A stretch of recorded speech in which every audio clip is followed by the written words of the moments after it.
Hello again, Misfits, and this time it's another 1-minute review with, of course, Anthony, and our star of the show, Sagrada Artisans today. So, we have 1 whole minute. Make good use of it, Anthony. Okay, now on to my review. So Sagrada, he loves it when I do that. So Sagrada Artisans is the latest in the Sagrada line of games from Floodgate Games. Love those guys. And Sagrada is one of those games that, I guess you could describe it as dice Sudoku. I don't know, people have a kind of weird names for it, but it's been around for a while and I absolutely love it. Me and the missus play the crap out of this game. And Sagrada is just an amazing, serene, relaxing, fun game. Now, for those that don't know and haven't played Sagrada, probably not many, is basically you're supposed to be a stained glass window creator. And normally you would have these boards that you draft dice, basically. You have a bag of dice, you put out dice in different colors, and you basically have to draft them around the table. So it involves drafting, which I absolutely love. And you put them on this board where it has these little slots to put the dice in. Now the dice are constructed, though, based on if there's anything in the squares that you put them in, because there might be a number there and that will only take that kind of number for the dice, or as a color there and it can only take that kind of color, specific colored dice. And you have different things you can use to tweak it, to cheat. You have these tools and different things you can use that you can put dice wherever you want or flip the sides of the dice and stuff like that. But every time you do it, you lose points. So the game kind of becomes this puzzle-esque kind of serene game where you're trying to maximize how many dice and what pattern you get, because not only do you have to put them on your board, but you also have goals that you have to reach to get even more points. So it becomes this kind of puzzle-esque thing where you're kind of playing on yourself or playing against yourself almost, because you don't really affect everybody else. You're kind of almost doing your own thing. So long story short, Sagrada Artisans is their latest in their line, but it's a legacy game, which you wouldn't think would happen in a game kind of like Sagrada. Like, I mean, it's like saying legacy again, legacy Chinese checkers or Sudoku. It's just serene kind of puzzler game where you're just playing against yourself almost. So instantly we were like drawn to it, of course, because we love Sagrada. We have all Sagrada anyway. We were going to get it anyway, but Legacy had us intrigued because me and the missus especially love Legacy. You like Legacy games, don't you? Legacy's fun. Legacy is a ton of fun. So we picked it up at Gen Con, which you can see the video here. We had an interview with the guys at Gen Con talking about it. And we took it home, played it immediately, and we absolutely loved it. So, review time, actually. Spoilers is, we do love it.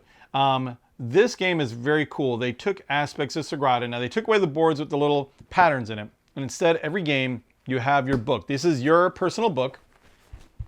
And you basically flip it open, and you have patterns here. And each pattern changes depending on what game you're playing. Everybody has the same pattern. And you're basically following a story. You pull out story cards from this box right here, and it tells you exactly what's going on. And you're one of many families vying to be the best artisan back in the day in Italy. Actually, I think it was Spain. I take that back. Anyway, so everybody gets colored pencils. You have a sharpener that acts as your first player marker. Everybody gets this book, and then you start reading through the story, and they tell you exactly what you're going to be doing. So, long story short, you're going to be coloring a lot of patterns here with your colored pencils. So you have a bigger bag of dice, and of course, I'm going to punch myself for not being the best prop person in the world, but I had it at my ready. You have dice, except instead of putting this in windows, you're basically pulling out a certain amount and rolling them like you do in Sagrada. And you're still drafting like you do in Sagrada. The difference is you pull them, you put them over here, and then you place them on your board here by filling in the board. Now you basically write the number in if you need to write the number in, if it's not on a square that has that number already. So you take your black pencil, you write in the number, as you can see on here, and then you color in the color. If it's not already pre-colored, you color in the color of the dice on your board. So you're essentially doing exactly what you're doing in Sagrada. You're just doing it with color pencils and a piece of paper. As everything with Sagrada, you're going to play over multiple rounds. As you go along, you keep track of your rounds as you go along, and everybody tries to make the bestest window they can. Now, the thing about Legacy is cool is it throws in surprises. So in the first game, which I'm trying not to spoil a lot, but you have these stars on your board. There's a condition that meets when everybody fills in these stars with dice on their boards, on everybody's board, you pull open envelopes. Now, this is just for this first one. The conditions change for each one, but the star motif kind of carries through for different ones I've seen before. You open these envelopes, and that's where the legacy aspect comes in. It really makes this game also shine, because you have surprises with legacy games, right? All legacy games have surprises. You're going to be opening packages, and these packages will change the rules of the game, add more goals or things to do during the game, and literally pull out stickers that you're going to add to the rule book. Like this one literally had rules that came out on the fly. Of course, we didn't open it because Misfit Amanda took her time doing her window. So we literally didn't have this last minute rule to like the last round or two, which ended up benefiting me anyway. So it's cool because it changes and shifts and isn't just a normal thing of Sagrada. And you also have your own goals here. You have a personal goal. You have different goals that are for everybody, like public goals as they put it. And then you have your own specific tools on the board. As you go along, though, you can buy more tools and you'll save them as you go along because you'll have a cache of tools that you use that you'll keep in here and different cards as well. And I won't spoil them. I won't spoil them either. It's played out through 10 games and they're all in these books. But fear not, you're like, okay, well, it's only 10 games. Like, what the heck? Yeah, you play out those 10 games, but guess what? They have these booster packs. We have, there's 3 of them. And these boosters give you patterns for everybody to play with. And you can play out a regular game of Sagrada using the rules from this because there are some changes and obviously things about feeling it and everything. And it gives a different kind of feel, obviously, than basic Sagrada where you're putting in dice.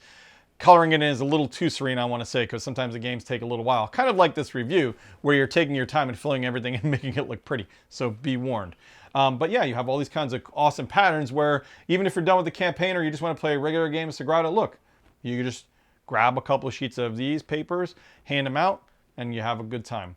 And there's multiple for 4 players, so there's 4 copies of all the sheets. So if you have a 2-player, 3-player game, you'll have leftovers maybe. You can always, probably if you want to go crazy, laminate them or do something like that. But with 3, I have 3 of these, and they're probably going to put out more. Or you just buy another pack of them. They're not too expensive. I think $5 or $10. You can keep playing for as long as you want. But honestly, with 3 packs, you probably have enough to play for forever.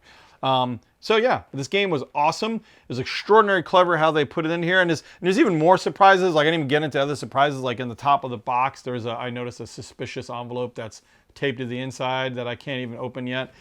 So you have all your legacy surprises baked into a very serene, chill, puzzle-like game of Sagrada. Honestly, this game's a 5 out of 5 for me. Now, keep in mind, my caveats as always with my reviews is this game fits me and it fits our play style.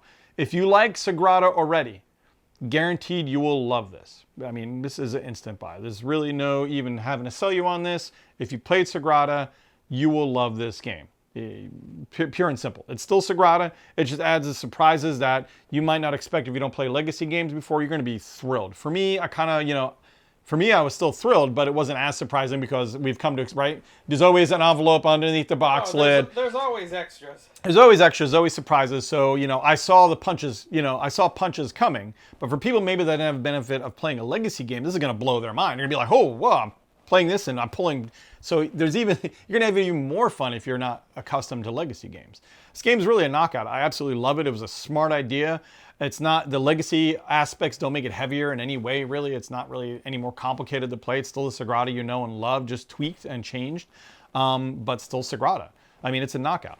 That said, again, if you haven't played Sagrada, this might be a little different for you. I would almost recommend maybe playing a basic like Sagrada to try out, see how you like Sagrada first. Although I don't think this was too expensive. I think it was maybe 60 or 70 when I got it, roundabouts there. So it definitely has a little more purchase up front than you do a regular version of Sagrada.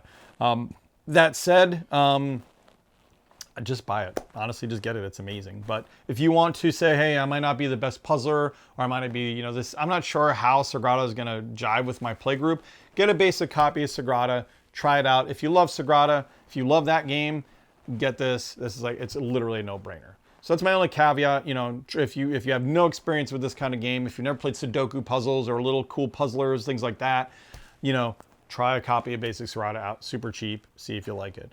So it's not an instant purchase for just every blanket person. However, this game is so awesome, and I can't really see how people might have problems with it. But then again, there's all kinds of gamers, right, Tom? There's games that I think he would love, like Seven Wonders is amazing. He hates Seven Wonders. I don't know what's wrong with him. I don't know why. But we're going over a whole, I think we've gone over a couple minutes even. I broke my rule, and I can't really get onto Tom's gaming habits. So, guys...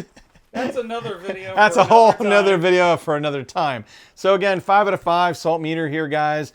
Get this game, especially if you have Sagrada. This is a no-brainer. Floating Game's another winner, guys. And look at this foily cover. It's just gorgeous. The box is amazing. The box is amazing, guys. I can't even videotape this to make. It's too shiny. It's just too shiny. So You're not worthy of the box. Okay, guys, thanks again for joining me for another one-minute review. Of course, drop some comments in. Let me know how much you like Sagrada. What's your favorite Sagrada expansion? Until then, of course, as always, guys, game on.